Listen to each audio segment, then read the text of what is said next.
In this episode of The Tech John, we discuss facial recognition misidentifications, LLM training data settlements, the Rabbit R1 getting an OS redo, and a federal judge saying Google can continue to Google. We got all this and more for you in episode 193 of The Tech John from Columbus, Ohio. I'm your host, Robb Dunewood. And coming out of Philly, it's your girl Tech Life Steph. And out of Atlanta, this is Terrance Gaines, a.k.a. Brother Tech, a.k.a. Home Depot all weekend. Me and my, not me and my family. My daughter is a senior in high school, and she is contemplating going into interior design for a major in college. So we're getting started with the application process. We're also getting started with the scholarship process. And one of the things in a lot of college interior design majors is they want kids to start thinking about a portfolio, you know, in this case, interior design, you know, colors and pictures and what inspires you and what type of interior design and things like that. So you build up a portfolio and then you use that to say, hey, I'm ready to actually enter into the major, but also looks good with scholarships. So we're like, all right, we'll do you one better. We are going to allow you to tell us, we're going to present you, my daughter, with a project. She's going to tell us, we're going to tell her what we need. We're redesigning this bathroom. Our budget is X, Y, and Z. This is our time frame. And then now she's going to go out and find the inspiration, find the colors, find the materials, find the samples, present us with her project. We agree, we start the project. So we've been through all that. Now we're at the process of doing the demo. So I've been at Home Depot all weekend long, getting 3 layers of flooring out of our kids' bathroom. So that's where I've been all weekend. Sounds like fun. Yeah.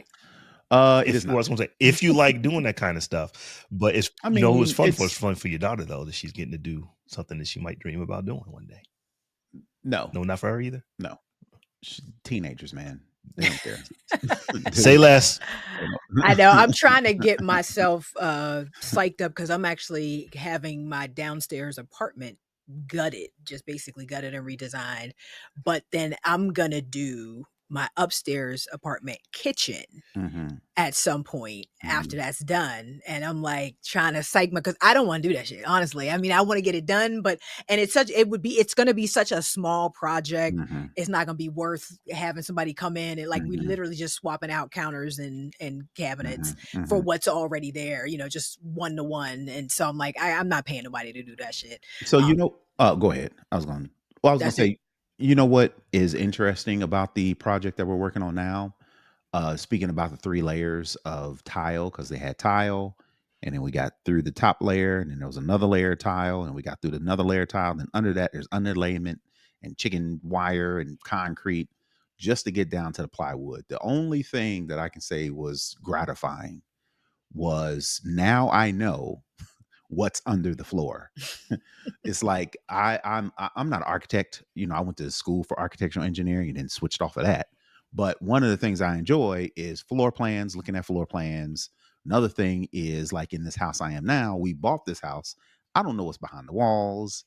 I don't know what's under the floors, but like going in and getting down to the bare bones of a room, it's like, all right, when I put this back together, now I can go in the room and say, I know exactly what's under the floor. I know exactly what's behind the wall. I know exactly, not necessarily how to tile, but the fact that it's my house and it's like, I know what's in the house. To me, I was like, that's a silver line. Some geek shit. Yeah. So, there's nothing fun about this stuff for me. And it's kind of crazy because my father, retired tool and die maker, but he became a handyman because he retired in his late 50s. And my mother told him, like, look, you ain't got to go back to work, but this is my space. The house is where this is where I have my peace. And you can't keep coming in here asking me questions about stuff. So you need to go find something to do. So he started doing just like odd jobs and stuff like that. In fact, the name of his business is Robb's Odd Jobs. And he just became a handyman. And he's like, for a point, he was like doing like full construction. So for my studio in my basement, we framed it all out. Now he's like, hanging sheetrock and drywall, that's too much work if you're not an expert and do it all the time, because it just won't look good if you, it's just better to hire somebody to do that if you don't do it all the time. But everything else, he and I came in here. I would say one of the things that I learned: pay for the tools. I went to Home Depot and rented a impact Mhm. hammer. Touched that tile under there, things and pulled it right up. I'm like, all right, so I can understand it. So to counter what you said, yeah, you may not have done it a lot of times, but invest in the Oh, there's no tools, doubt about that. especially if you are a rookie. Now, if you've been in the game a minute and you know cutting corners and you know how to little tricks to the trade, fine. But if you're a newbie, don't skimp on the Mm-mm. tools. Do not do it. Don't think, oh, like I went to the Home Depot. Dude was like, I was like, well, what do people normally use to pull up tile? He was like, well, most people get a sledgehammer. I'm like, man, if you don't get out of my face with that. Went right over there and I'm like, what's this? The SDS tool? Give me that, please. Took me 30 minutes because you got to rent it in 4 hours. If you don't hit in 4 hours, you got to rent it for the whole day. I was back in like 45 minutes. I'm like, here you go. Gave them their thing back. So invest in the tools, especially if you're a You are not newbie. lying on that. But y'all, this is the tech show. But before we get to the tech, we have to continue something we started doing. I think it was episode 190 when we started doing this, but we are coming up on episode 200. Today is 193. And we thought that would be a good idea to just recognize many of our patrons, particularly those who have been with us almost since the beginning. So this week, I want to shout out, and these are some of our founding 50. We have not gotten through our founding 50 yet, and in fact, the overwhelming majority of our founding 50 who have literally been with us since, like, I think the last founding 50 member joined like maybe in January of 2022, the year after we started. Most of them are still here. So this week we want to give a shout out to AB Puppy, Chris Bear, Norm Fazakis, E. James, and Trailbot. So want to tell y'all thank you for supporting the show. These are all folks who they became founding 50 members within the first 5 weeks of us actually launching our Patreon. So anyone who's interested in becoming a patron, you can do that by heading over to thetechjawn.com. That's the techjawn.com/Patreon. And over there you will find many tiers. Now you can't join the founding 50. That was a special thing for the first 50 folks, but you can become a patron and you can support the show to help us bring this tech to you the way that we do. So once again, want to shout out AB Puppy, Chris Bear, Norm Fazakis, E. James, and Trailbot. And if you are a early on supporter of the show and have been rocking with us since the beginning, listen to the beginning of the show because we are going to give you a shout out in the coming weeks as well. We appreciate y'all. We appreciate all our supporters and our Patreon members, but those founding 50 special chef's kiss. Appreciate y'all. So y'all, let's go ahead and get into this tech show, and it's undefeated. I don't think we have gone 3, if not 4 months since we started doing the show without having a conversation about faulty facial recognition striking again. This time it is the New York Police Department being under fire for its use of facial recognition technology after Travis Williams, a black father, was wrongly arrested due to misidentification. And here's where the problem is. It's bad that the facial recognition software gets it wrong. But what's worse is when every other thing that should keep people from getting arrested and having to go spend a weekend in jail, when that stuff fails, it's like, come on, what are we doing now? Because it's like the person that committed this particular crime was a black man with locks and a beard. Travis Williams has that. The person who committed the crime also worked for worked for a delivery service. The person who committed the crime also was like 5'7", 160, and Travis Williams is like 6'2", 230. So it's like, you didn't think to look beyond just do their faces look like. Maybe you want to look at their height and stuff like that. But it's not even that. It's not even that. You know, I want to just dead this conversation honestly, because there will be those people listening, and there are those people out there that are like, why you always make everything about race? Why is that about race? It's not about race. It's not about. Yes, it is. Because literally all the police had to do was go to Amazon. The guy was an Amazon dealer. So a little context: the guy who they caught flashed a woman in an apartment building. She was the woman who cleaned the building and empty trash or whatever. She was a custodian in an apartment building. An Amazon driver came in and flashed her and did some lewd shit and ran out or whatever. You literally could have just gone to Amazon and ask them, like, was anybody, who are your drivers? Was anybody doing anything? They literally did not even bother to do the most basic, bare minimum police work to go to Amazon and say, who are the people that work there that deliver to this address? And let's talk to those people and cross-reference them against the description that the woman made. The bare, I mean, The bare just minimum. like Keystone Cop level police work was all that was required. You didn't even need this $1 million worth of technology that got it wrong anyway. So I say all that to say, there is no other excuse for this level of incompetence besides racism. Honestly, there just isn't. There just isn't, because you cannot tell me that the first thing you wouldn't have thought to do was go ask Amazon who the delivery people are that come to this building on a regular basis. Like, I'm just over it. I'm just sick of it, because we keep talking about this stuff, and I appreciate us highlighting this and keeping the focus on the fact that the shit gets it wrong a lot, and it affects people of A color. lot. But I'm just like, when you're not doing just the bare fucking minimum, and yes, I had to curse on this one. It just, there is no other explanation for that besides you just didn't give a shit about black people, and you were just like, we just want a black person. He's close enough. Go ahead on and arrest him. Honestly.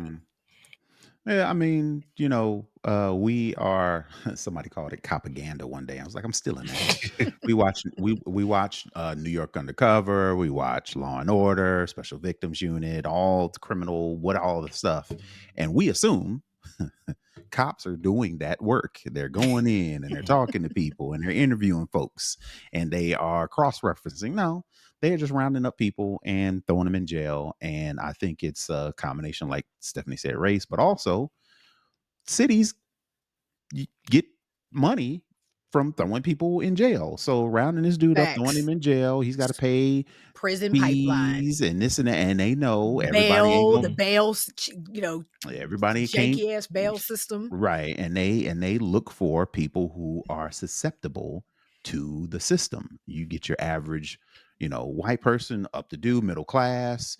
They are going to argue, yell, and scream, and they are going to fight the system, and it may cost people, the city, the police money, at the very least, some embarrassment that they pulled over so-and-so's granddad, who is this so-and-so at this corporation, right? Versus us, versus black people, minorities, people who are susceptible to the system. We ain't gonna put up that much fight outside of just being upset and angry that you picking on us once again. But for the most part, that's the extent of it. We go to the system, we sit in prison or sit in jail for a weekend, we get mad, we complain. Damage's job is already done. They moved on to the next story. So it's not surprising why they would not. One, because we assume that cops actually protect and serve, when in actuality they just rounding people up so they can meet their quotas, meet the budget.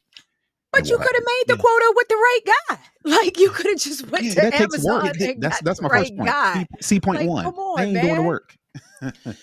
Yeah, and what's really bad for for Travis Williams is my man was literally going through the interview process to be I want to say he wanted to basically go work in a corrections officer. And because he's now in the system, all that stuff just dried up. So he could have literally been, and he may end up on a sex offender registry. That's what he's really worried about. If you're on that literally will follow you around forever, and just takes away your opportunities for where you can live, for what kind of jobs you can have. Like, that can ruin your entire life. And it's just like, come on, y'all. Like, seriously. The other reason that we talk about this in the confines of race is because it's happening to black and brown people over index. Significant. It's like, you can say, well, we are only a certain percentage of the population, but if something is happening to us beyond your percentage of the population, you'd have to say that there's something wrong with it. But it's not like a percent or two. It's like hundreds of percent, if not thousands of percent more. It's like, we are more likely to be No, misidentified by literally, orders of magnitude more than our white male counterparts. So it is just it's the same thing over and over and over and over again. it's noticeable enough to be a pattern, and the fact that we've established a pattern and nobody is trying to fix it, that means the Right. system is working as As as intended. intended. Hmm. Absolutely. As intended. It's insane. It's just Um, ugh. I was on vacation and I was delayed in Dallas a couple Saturdays ago, where I want to say there was well over 200 flight cancellations and like over 275 uh, delays. It was just a horrible travel day if you had to go through Dallas, Texas. But because of that, I was sitting at a gate literally for hour upon hour upon hour. And many of the flights that were taking off that I was actually looking at were international flights that were able to take off. So they have this where you just walk up and you don't have to actually even show them your ID any longer. You just look at a screen, and based off of facial recognition, it gets you. But what do I notice? I actually started taking little notes. Black women fail, black women fail, black women fail, black women. I mean, just over and over again compared to the white counterparts. Now, why is that? One of the things that black women, I think that many would raise their hand if, changing hairstyles, particularly when you go on vacation. So if your hair is different, if you have a tan when you didn't have one before, all these things that happen when you're on vacation to just make your picture look a little bit different when it already works the worst for you. And we talked about this in the beginning. I think it has gotten better, but it was literally tens of thousands of percent worse for black women than it was for That's why white I men. opt out of that shit. So, You're not scanning my face at the airport. but yeah, No. but that, What if I have to step to the side and get an extra little pat down? I don't care. You're not scanning my face at the airport. I absolutely No. noticed, like I said, it was, wow, there's a lot.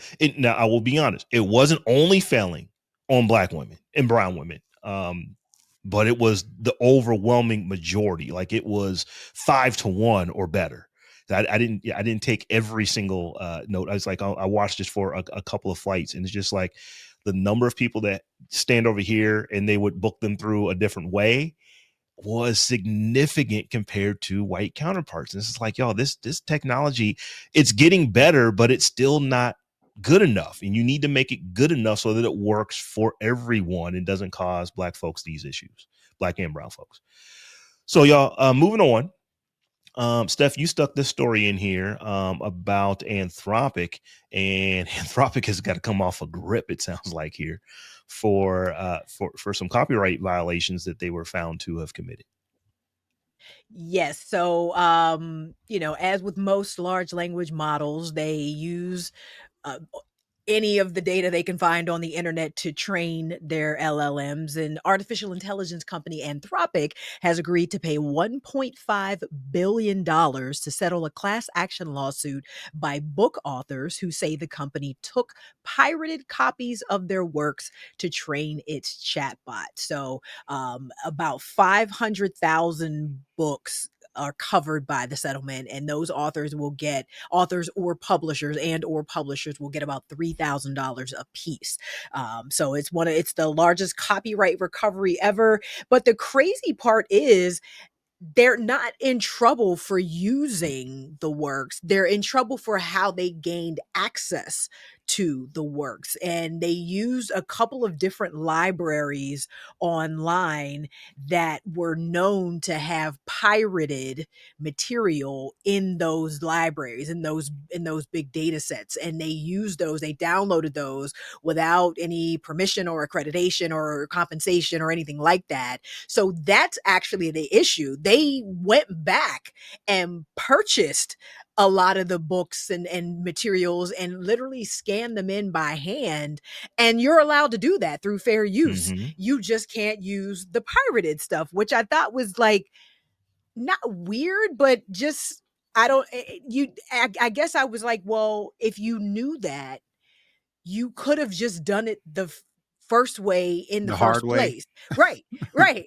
But now it's costing you almost $2 billion to fix it. And you still have to go back and do it the hard way and the way it should have been done in the first place. And y'all should have knew that. You know what I mean? Their employees had raised concerns, and I think enough people knew and said, should we be using this stuff from these two specific that they should have, like, I don't know who. Nobody ran a cost benefit analysis, like, Maybe they I did. was gonna say Maybe maybe.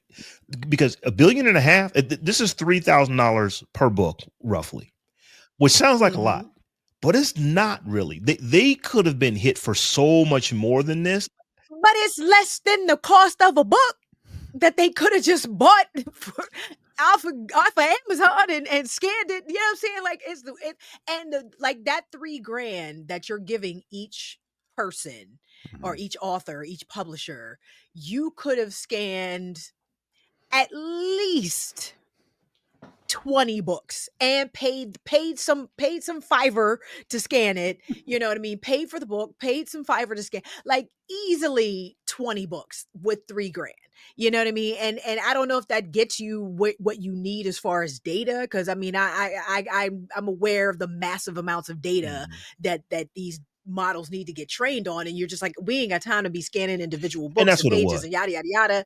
But now here we are, and now you've set this precedent that anybody else that's ever put anything on the internet can use to do the same thing for all of these companies. So it's just like, come on, man. Like, again, this is almost as stupid as the damn cop story. Like, just buy the books, or just get the information in a way that is ethical. Like, you can have the information, just get it in a way that is ethical and legal. That's all. I've said it before and I'll say it again.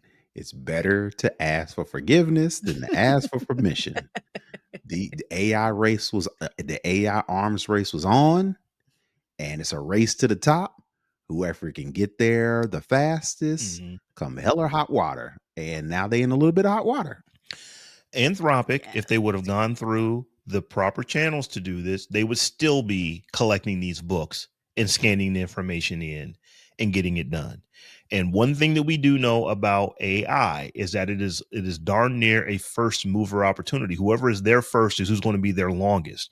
We are seeing that the smaller companies are just having ridiculous times getting into the space because OpenAI is so big, Google is so big, Microsoft is so big. Apple, even though they're not really in the space, but they're huge. They can be in a big way that other companies cannot be. So from an Anthropic standpoint, it's kind of like, well, we think we're good on the copyright. We ain't gonna worry about the fact that these is all ripped off books that we just go get out of a database, and we'll just cross that bridge when we get to it. Months later, years later, Anthropic is one of the big boys. They're not OpenAI. They're not Gemini. They're not Google, but they are a big player in the AI space. And maybe this is what it took for them to get there. So yeah, it's kind of worth it to them if we only got to come off 1.5 billion. I don't want to say that's a slap on the wrist because it isn't. It's the biggest copyright case in history, that the biggest settlement in copyright history. But was it worth it to him? I'm going to go out on a limb and say, yeah, it probably was. Absolutely. And it this month, and this is from a New York Times article about the same thing. This month, Anthropic announced that it had agreed to a deal that brings an additional $13 billion into its coffers. They did The the math. startup has raised a total of more than $27 billion since its founding in 2021. So yeah, I guess 1.5 is nothing when you're looking at 15, 20, 27, 30, whatever. Like, that's crazy though. It's just like, come on, man. I mean, would you spend would you spend $15 to Absolutely. get I mean, 100? listen, I I'd can't do it say I every wouldn't time. do it. I'm not. I can't say I Now we're wouldn't do it. ethical. But We wouldn't do it because we're not going to. We're not going to go, yank other people's would stuff. we?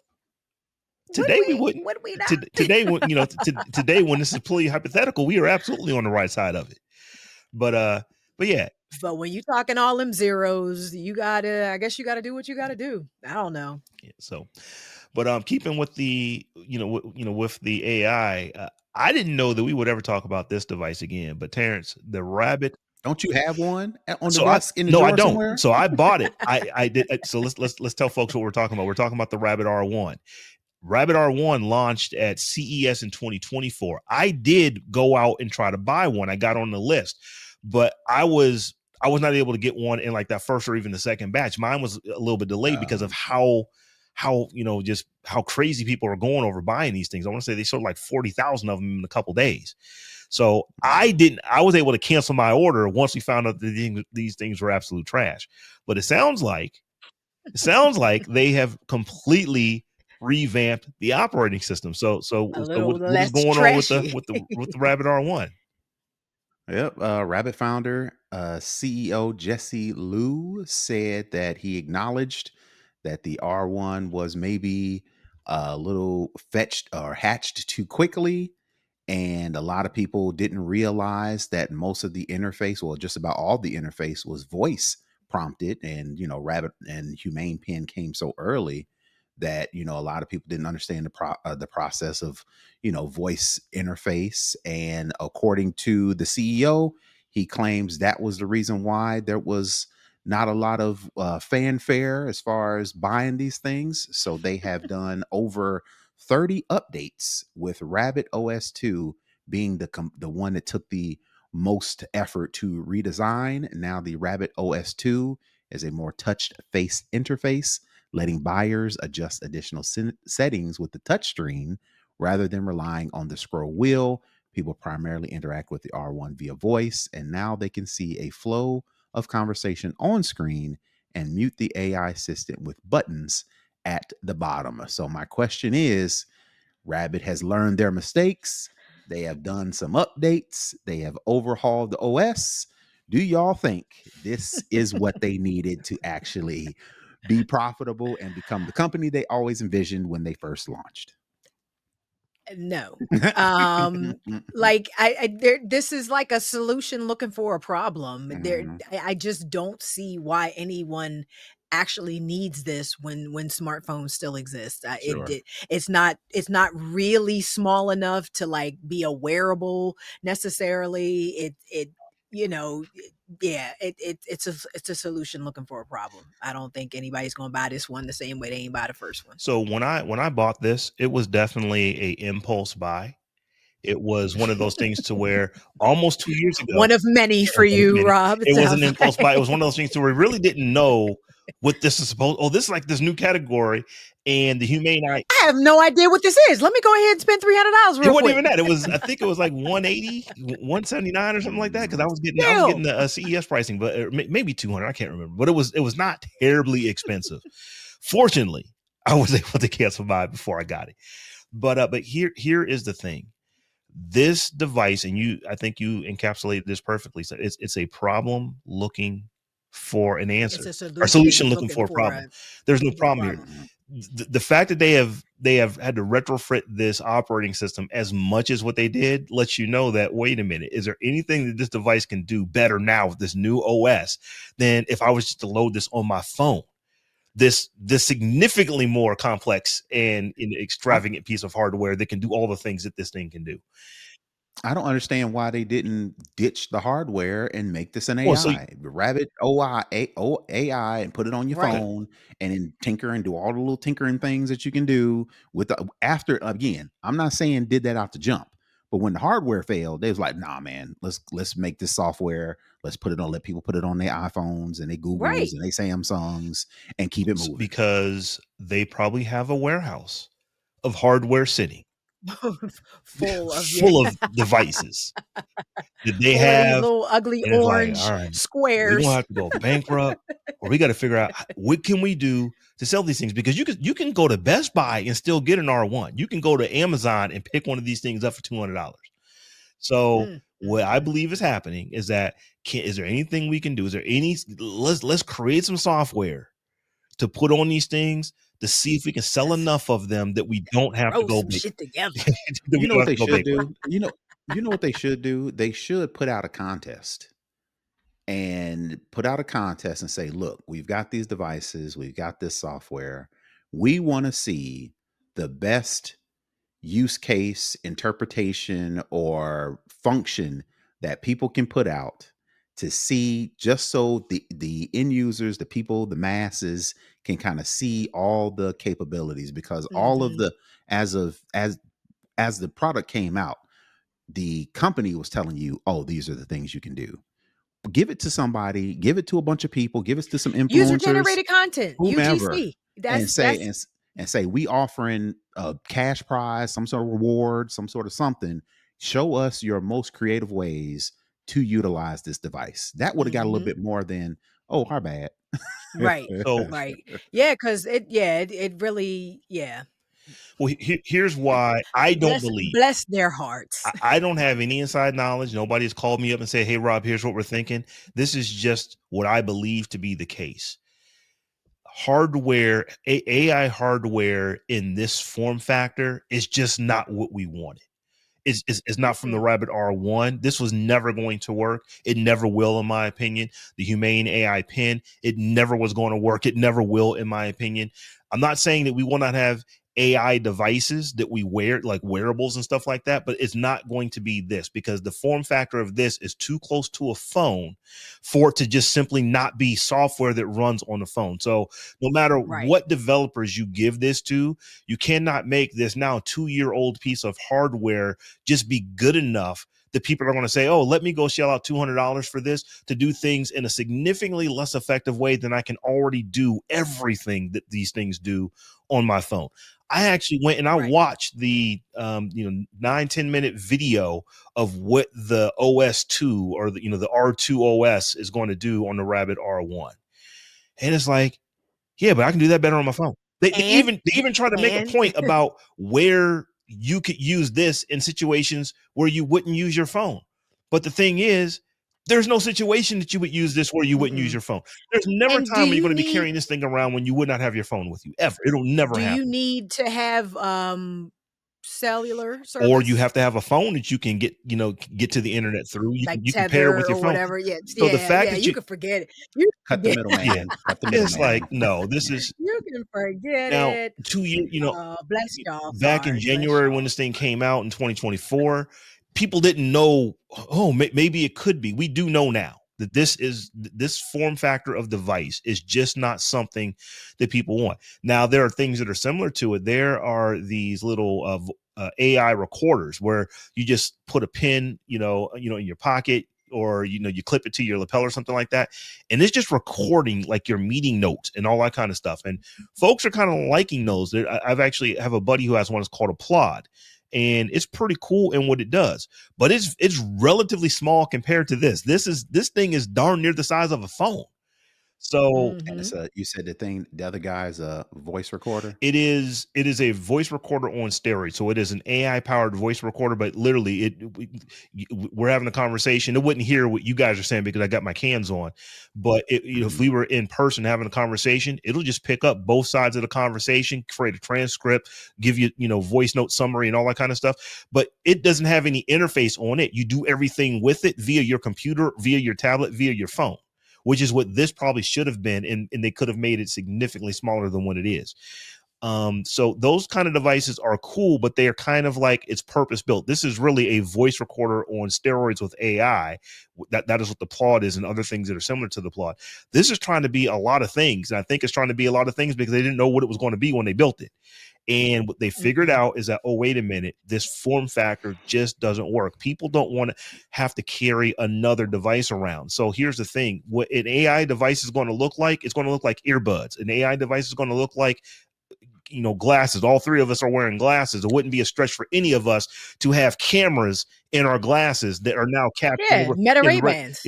Those kind of things actually will work as wearables. Something that is darn near the size of a cell phone that you got to clip and have a laser give you a display on your hand. In the case of the Humane AI pen, in this case, it's got a screen on it that is not nearly as good as a screen on your I'd phone. be It's just the wrong I'd device. be curious. I mean,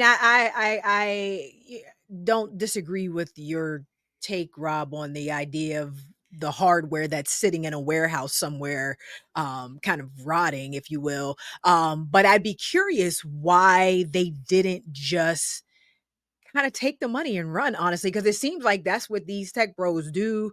They fail forward, quote unquote. They write some back of the envelope shit. They get a bag of money, it either works or it doesn't, it gets acquired or it doesn't, and they just move on to the next thing like it's a game, honestly. Mhm. And I'd be curious to know why these folks in Still particular, chugging along. right, and we're so determined to try to it. Like, I don't know if either one of you saw Mean Girls, but there's a part in it when Gretchen is trying to make this particular slang term Make called fetch happen. fetch. Yes, and it's just like, why are you trying to make fetch happen, Rabbit? Because it's not gonna happen. It's just like, Yeah. like, is it just ego at this point, or is there really some They value owe people tied to money. So this? this was crowdsourced. This wasn't Well, like some venture yeah. backed to where What I thought I they saw claim was somewhere somebody else's in the money. I thought I saw somewhere in the store that the promise of an AI device that could navigate Spotify or call in an Uber all through your voice helped Rabbit Incorporated raise 64 million over 5 funding rounds. This That is don't what I'm sound like Mhm. saying. They got some money. So I'm like, you could have just took them. I mean, yes, I think paid they yourself a healthy initially salary. it was that crowdfunding thing initially, but they got some Okay. money. Mhm. So like, you could have just took the money and worked and figured something else out. Worked on you, like all the rest of the people in Silicon Valley seem to do, is just go from idea to idea to idea. And And make a I'm not life out of it. Make a right. career. Right. I'm not Must advocating be for nice. throwing a bunch of electronics in a landfill, which is what it sounds like is going to happen with this stuff. But it still just is not something that's a viable product, and I don't know if it's just ego, making them believe that it I don't is. know. Knowing what little I do about the venture world and getting capital and getting money from other people, they don't ever not want their money back, regardless of whether you are successful or not. There's still things that you have to go through. So I'm thinking that, really what this comes down to is that they have a whole lot of hardware, and they've gotten millions of dollars from investors that want a return on that investment, and they have not done it But they yet. understand. But they understand The that risk. it's a risk. Yeah, it's like Mhm. it's like, honestly, I don't want to say play money to them, because I mean, I'm not in anybody's head necessarily, but I feel like the people out there that do this sort of investing understand that you're waiting for the next Uber to pop, or you're Mhm. waiting for Mhm. the next, but you understand that is probably going to be a 1 in 10 kind of thing. You're going to throw Mhm. money at a bunch of stuff before you get the Uber of whatever Mhm. to happen. And they assume that risk because it's fun to them. You're working with a $1 billion fund, or a 300, 400, $500 million fund. You ain't sweating $67 million. You know what I mean? It's just like Anthropic with that 1.5 billion. You know what I mean? Mhm. You're not sweating this kind of money, and it feels like, the pattern anyway looks as though folks just hop from idea to idea to idea until they get something to pop, or they just get tired of all of it and they go into the VC space themselves. So it's just, I would love to sit down with what's the name of the CEO of this company? Oh, Jesse Liu Mhm. is the CEO, founder and CEO. I would love to sit down and just try to understand, like, why you continued on a path that does not seem to be leading anywhere. And Mhm.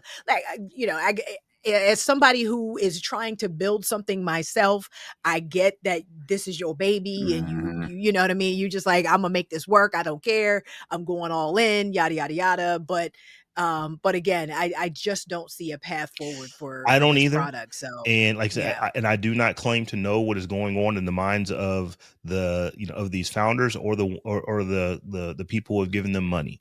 But I do know this. People do not let go of the investments that they have made easily. We think that, oh, we're just going to invest. We know that only 1 out of 6 companies that we put money into is going to pop. That is true. But we also know that when we give these companies money, we're going to exhaust every resource. We're going to make sure that if we've given you this money, you are going to use that money to try to figure out how to get our money back until until that money is gone. So if they had any left over to do this, like the hardware was already there. I don't think they were going out creating, putting in orders for new hardware. They probably already have a lot of these things, as you said, sitting in the warehouse. but we can develop some software. We still got people who can do code. Let's see if we can figure out how to, take this thing that we've already spent money on and see if we can just get some more of these things moving. That would have been the logical pivot, though, to Terrance's point. Like, okay, the first one didn't work. We don't really think this second one's going to work either. Let's get this software so with tight, the subscription popping, that would get SaaS. Here's Let's get another this SaaS product working and sell that. Like, that's happens all the time. This is just purely speculation. I have no inside knowledge on this. I wouldn't be shocked if they're just trying to get bought by somebody. If they're trying to get bought by a bigger AI company that says, you know what, you do have some ideas here. We're going to go ahead. The acquisition is. We're going to go ahead and buy you. We will take care of this debt that you have. But we want the people. We want to acqui-hire you. Maybe that is what they are going for at this point, because they can't just simply just walk away from this if they want to walk into doing something. And that's probably what this story is all about, the PR, to try to make it seem like, oh, we back bigger, better, faster, stronger. Somebody come and spend some money to pick us up. So it is very possible. I'm sure there's been some conversations with Sam Altman and them. Yeah, it is very possible that somebody's looking at their OS 2 or their R2, the second release of the OS. It's the second major release of this OS. Somebody's looking at it and saying, "Oh, you've got some good ideas. It'll never work on this hardware, but that's not a bad idea." It could simply it could be that. We'll take that IP. We'll take that IP, right, and pay for that. And that's what it looks like. This might have us. We just solved the problem, allegedly. So y'all, this last little thing we're going to talk about is Google. So many folks who are listening, you guys may remember this, that Google lost an antitrust case back in April. And one of the things that the Justice Department said that a remedy was, we literally want to break Google up. We want Chrome to not be part of Google anymore. We want search to potentially be not Google, not Google's anymore. They wanted the company broke up.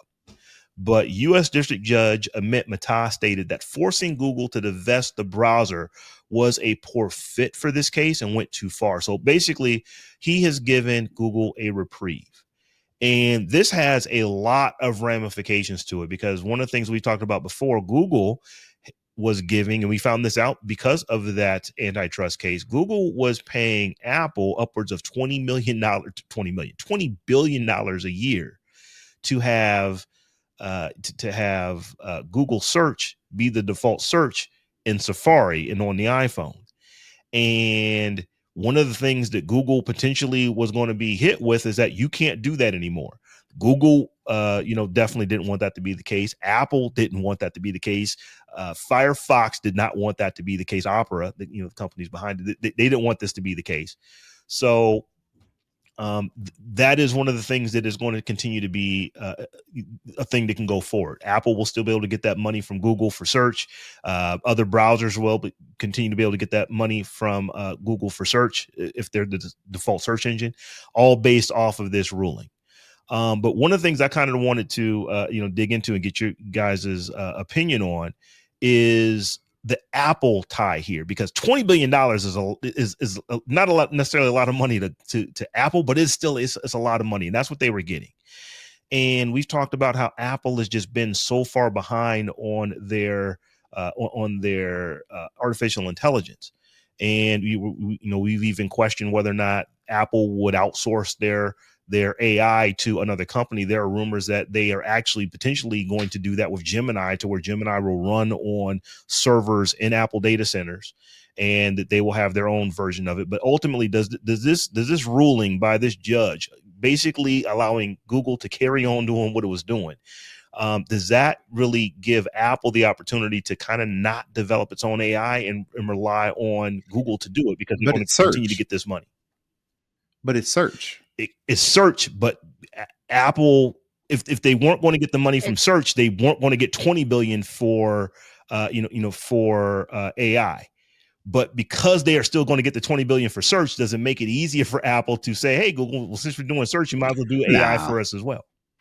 Nah, I don't think that's the case. But specifically, this is not a all things positive for Google, is what I wanted to kind of touch on. It's definitely not. I'm gonna read this part from the story. through today, though today's ruling is mostly good news for Google. Part of the U.S. District Judge Meta's decision means the tech giant has to share its search data with competitors. Now, I would venture to say if Apple really wanted to try to, burn the candle at both ends, they keep this $20 billion coming in, or whatever the number is, from Google to remain the number one search for iPhone, Safari specifically. Also, they can request some of this data that this judge allowed, that says Google has to give up and share, and use that to see if they can improve Safari, or long way around the road, Rob, to your answer, is maybe they can use the search data that Google has to share with competitors to bolster their own, train their own, or use that data for their own next step as it relates to their AI advances. So Apple may be like, oh, bet they can still keep paying us the money, and we can look behind the curtain and see if we can use some of this to improve our whatever. Bet. Well, that and the fact that they're now going to be able to negotiate better pricing for that data, right? Because part of another part of what the lawsuit says is that Google cannot enter into exclusive contracts with Mhm. these carriers and these hardware manufacturers Mhm. to be the exclusive search engine, the exclusive AI assistant. So, but they can still make those deals. They just Mhm. can't make them exclusive. So now, Apple and everybody else can come back and be like, oh, well, We're now looking at that I don't have to Opera. be, We're looking at we're Firefox. looking at a bunch of people. How can you sweeten this deal for me to make a, to keep you on our platform? So that's going to be, I think, pretty So significant. I don't. Once again, I don't work for Google. I don't have any inside information. But if I were Google, I would be happy with this. And I don't want to say I wouldn't care about having to share this other data, because the alternative was we break you up and Chrome is no longer Google's. It's like Chrome has to be sold to another company, and you no longer have that for signaling for everything that you do. And that's where a district judge was saying that's a bridge too far. That's too much with the what the DOJ was asking for. I do think that Google is in a situation now where they are thinking a couple things. It's like, number one, search tomorrow is not going to be what search yesterday was. It just simply isn't. In fact, there are, we're moving to the ability to where you can actually select when you're doing search. Do you want to actually have search results, or do you want to have AI results? That is something that Google just announced relatively recently, like in the last couple of days. So that's something that's going to be a thing. When you just go to do a regular search, do you want the results to come from search, or do you want to come from AI? When you start thinking about AI, that is the way that people are starting to search. I kind of poo-pooed it maybe 6 months ago, even, definitely a year ago. I still But don't like it. but there's a whole lot of folks that are now Yeah, they're using, these I don't bots love as their chat search. for search. Yeah, I don't love Chat GPT for search. I mean, I've tried it and I've not liked the results. I like it for other stuff, to do Mm-hmm. stuff, but I don't love AI chatbots for search. At least Yeah, not right I now. don't and I either. don't I like. don't believe that it is Yeah. as good as Google search, but it's getting better. It is demonstrably better today than it was just 6 months ago. I mean, it's significantly better. So I think from Google's standpoint, another concern for them was that even if we do keep the search, is search where we're going to continue to make all our money? Probably not, which is why they've put so much into getting Gemini to where it is. If we go back, 3 years ago when we started talking about AI, Gemini wasn't even a thing. And when it became a thing, it wasn't even close to OpenAI. ChatGPT, I will, as a Google person, ChatGPT is better than Gemini, but Gemini is better than everything else. It's like, the players are. It's kind of like, are there other operating systems beside Mac OS and Windows? Yes, there are. There are many of them. None of them really count. I mean, even if you were to go and look at all the distributions of Linux and flavors of Linux, it's just a What, rounding you don't error like? compared to everything else. That's where You everybody don't like else's Chrome OS? AI is compared to OpenAI and to Google. So this one to me is going to be interesting to see just how this plays out, because It I think that will. it's good news for Google, but it's definitely good news for Apple, because I think Apple was kind of like, we get $20 Well, it's billion not just from you. Apple. again, it's good news. I think it's good news for all these different Mhm. browsers because now Google has to share the data, and now and I mean, I'm not saying that's going to be a night and day. It's like, oh, now we got the secret sauce or anything like that, But at the same time, yeah, search is going away, but Google ain't. That's tomorrow. AI search is tomorrow. Google search is still now. I'm pretty sure Google is like, I'm pretty sure Google is not. Well, nobody cares about search anyway. We're on the AI, so who cares? Well, I'm pretty sure they're very invested in this I new. think they're gonna. I think we're gonna see improvements in that, because right now when you do a Google search, the first thing that comes up is your AI Hate summary it. of Hate whatever. it. I think they're gonna get better enough that you won't go off platform, if you quote unquote, to go to chat, and Is enough. AI search result summary will be enough. Because I Hmm. mean, I'll glance at it because usually if I'm searching for something, it's not like deep. You know what I mean? Right. And Common sense. whatever, Like, oh, that right, makes sense. whatever comes Yeah. up is probably what is gonna be good enough for me to be like, Hmm. oh yeah, that's actually what I was looking for. So let me go ahead. That's all I needed. So I think that part of Gemini will get good enough to keep Mhm. people in Chrome using it. I agree I don't know. because I'm with you guys. It's not there yet. And Google is being smart by allowing you to choose your default. Like the default right now is search. It doesn't change unless you change it. You'll have the opportunity to change it that you want your search results to actually come from AI. But it is getting better. And for things where I don't need to go do comparisons, I just need the answer. Who won the game? I don't need to go to a website. I don't need a search result for that. I just need an answer for that. What was the score of the game last night? What year was Stevie Wonder born? Those kind of things. I don't need a website to actually have generated the information. An AI bot that can tell me the answer. If all I wanted to know was what year was he born, that's all I needed to know. So it's like 50 something, right? I know he's born in the 50s or late 40s. So those kind of answers, I think people are going to be completely fine with, and I just think that you'll just start seeing us do that more and more and more. And Google needs to be in a place to where we have both. If you want AI, we got Gemini. If you want search, we still are Google. So I think that this is all in all a pretty good ruling for Google. I don't think that they could have asked for much more from this because ultimately, and I titled this Google Carry On. They're going to keep doing what they was doing before. There's some caveats there, but they still going to make all the money because here's the thing that we also know.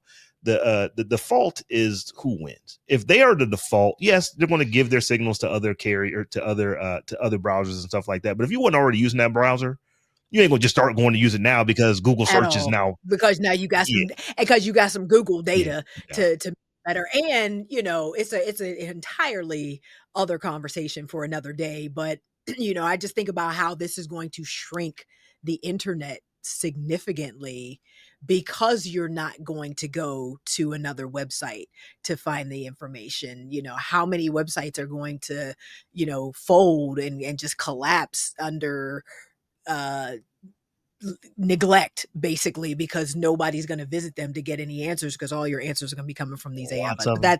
that's a conversation for another Another day. day but the short answer is a lot of them are going to fold. But y'all, before we Yeah. get out of here, before we wrap this show up, tomorrow is Apple launch day. So the iPhone 17 lineup, and I think some new AirPods and stuff like that are Talk about a company who will be all right. yeah. Yeah. Right. So I just wanted to Exactly. get your takes, or what is there going to be any big surprises that we're going to hear tomorrow, or is it just going to be we got some new phones, the iPad Air, the iPhone Air will be make its debut. Any big news that you guys think is going to happen tomorrow? Nope. Business Yeah. as usual. Yeah, I don't see any significant. I mean, I'm gonna watch it, but and I am due, I think. Well, no, I got the 16. I was gonna say I'm due for a new phone, but I get every other. Um so yeah, no. I'm not expecting anything significant, but I will be watching. And Terrence, it's probably safe to say you will be upgrading, right? Not in particular, Oh, no. so you may just keep rocking with the 16. Mhm. Well, I just okay. That's why you shouldn't assume. I just assume you would Yeah, be getting the now 17. And then it's like, just because it's thinner, like that's not enough of a reason, Well, honestly. the rumor is that they're testing or going to put this iPhone Air out as thin as it is to see how people use it or see how, I don't know. But ultimately, they're going to use that form factor to then in 2026 or 7 come out with a foldable device, but they need Mm, a thin enough device to double it up the fold in the first but place. still Yeah. be thin, right? Yeah. Yeah. So that is a rumor that Apple in a year or two will eventually fold, literally, pun intended, and put out a foldable device when you asked them 2, 3, 4 years ago, out of the question. That's So that's a another rumor though. problem looking for a solution. Um, I mean, They're solution for a nice. so They're problem. I nice. I'm gonna tell you, these folding phones, they are there. They're really nice. I get it, but there's still not one that exists that you don't see the seam. So There isn't. There I told isn't. There just isn't. that is There that is isn't. true. That is true. But There is telling you, my, not. my wife has one upstairs that she loves. Got one for my Mhm. mother that she's, I really like this phone. I really like it. Big money With grip. Ain't them things like $15,000? No, they're not. They are they more expensive than a comparable Slate? Yes, they are, but $100 more. They're not terribly expensive. Um, on both the Fold and the Flip 6, the seam is there. I'm not gonna lie to you and tell you that there's not a seam. I'm not gonna lie to you and tell you that you I've can't see the seen them. I seam, was just in Best Buy like but 2 days ago, it's and I looked at it. I was like, "Yep, that yeah, the seam's seam still is there." still I check there. it all the time. Like it's You still really there. don't you really don't notice it after you're looking at it for it's kind of like you just become like, it's kind of like, if you spill ketchup on your shirt, it stinks for the first few minutes, but You after a know what I minute don't it's like you don't really smell it anymore until like you get like a, like the good whiff of it. You just become like nose blind to it. It's like it's always there, but it's not bad, and they're selling like mad. And it's like, really, Apple is the only company that's not doing this. Almost everyone else that is building phones is building these foldable phones, and they are doing it for a reason. People like them and they buy them. They are not getting out of them once they get them. So, Yeah, you know what else I don't see a fold on? My slab without a phone a fold at all. Yeah, I'll And I'm be. like, I'm looking for slim and small form factor, and those flip phones, while damn near close to being the width of a regular smartphone, I just don't like the bulky pockets, Mhm. and I ain't ready for it yet. And as much as I loved my razor, and Lord knows I loved a razor back in the day, I just don't see a use case now for a phone that folds, honestly. okay. But that's just me. I'm Y'all are low. iPhone users. Y'all are iPhone users, and you do not have the ability to continue to use an iPhone and get a folding one. Let's see what happens when, not just you, You gonna put some money on just that? iPhone You gonna put some users. money on that? I'm not talking about you too. I'm talking about Oh, you said me and Stephanie are iPhone you two, users. along with everyone else that is a iPhone user or iPhone users, and you don't have the ability to use a folding iPhone because they don't exist yet. Let's see what happens when they come out in potentially a year, because that's what the rumor is. And here's what being an Android user, I will say this, I will give Apple its credit on this. Apple will come out with some technology that's been around for 3, 4, 5 years, and within a year or two, you will think that Apple came up with it, and everybody copied them because of how well they implement it. So, And that's a good point, but at Yeah. the same time, we saw all of the issues that the Samsung Fold had when it first came out. mhm. I don't think, even though Apple, let's just say that's the case, Rob, and Apple's like in 2 years, they're like, bet we coming out with our Apple iFold or whatever they're going to call it, right? I don't think Apple is going to be immune from those same problems first coming out with a project or with a product rather. So giving your argument, let's just say 2 years from now, Apple rolls out a phone and I'm looking at it, it's like, dang, that looks good. I remember what it was like with Samsung with all those fold issues. And you may not catch me on the first round. You may catch me on the second go round, version 2, generation Yeah, 2. I definitely would Yeah. not get Okay, version 1. and I I probably like wouldn't if either. Apple could do it and make it, yeah, I mean, and Applefy it and all of that, Maybe. couple 2028, 2029 maybe, but definitely Here's not the day other 1. thing. Part of the rumor for the 2026 foldable is that Samsung is the one making the display. So you're going to get all of Samsung's. So I'm definitely gonna wait. You're going to get all of Samsung's knowledge into because by the time that comes out, they will have been into their 7th, 8th year of making foldable phones. And like I said, I'm telling you, the Flip 6, the Fold 7. My sister has I've seen them, Rob. I've they, been in they Best are Buy, nice like- devices. and I'm like, oh, this is They're nice devices.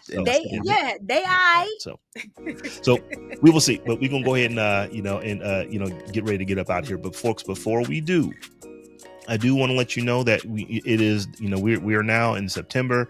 The fall weather is coming. It's like here in the Columbus area, it has been actually cool. Today, I got up for a walk this morning and I had to have on not just a sweatshirt, but I had on a sweatshirt and probably should have had on a jacket because it was only like 44 degrees when I went out this morning. But I say that to say this: we got hoodies in our store. We got long sleeve t-shirts in our store. We got hats in our store. So if you are wanting to get some of that fall gear with our Tech John logo on it, head over to thetechjohn.com/shop where you will find our store, and we've got all kind of swag over there. I'm talking about the hoodies and the hats and the shirt, the long sleeve shirts and all that kind of stuff. But there's mugs and there's aprons and there's all kind of stuff over there. So if you would like to hold us down financially and not necessarily become a patron of the show, head over to thetechjohn.com/shop and pick yourself up some gear. And here's the thing: if you get something, send us a picture of the thing that you got, or if you've got a shirt, send us a picture with you wearing it. We will stick it somewhere, stick it in, on our socials, or stick it up in our Discord or what have you. So definitely do that for us as well. So with that being said, Tech Life Steph, tell folks how they can get at you. They can follow me all around the web at Tech Life Steph, or check out my website at stephaniehumphrey.com and sign up for my newsletter. And you can find me all over the internet at Brother Tech. That's BROTHATECH. And I am at Robb Dunewood on all things, and we're also at the Tech John on all the things. So come holler at us however you holler. Until we meet again in a week's time. Peace. Peace. Peace.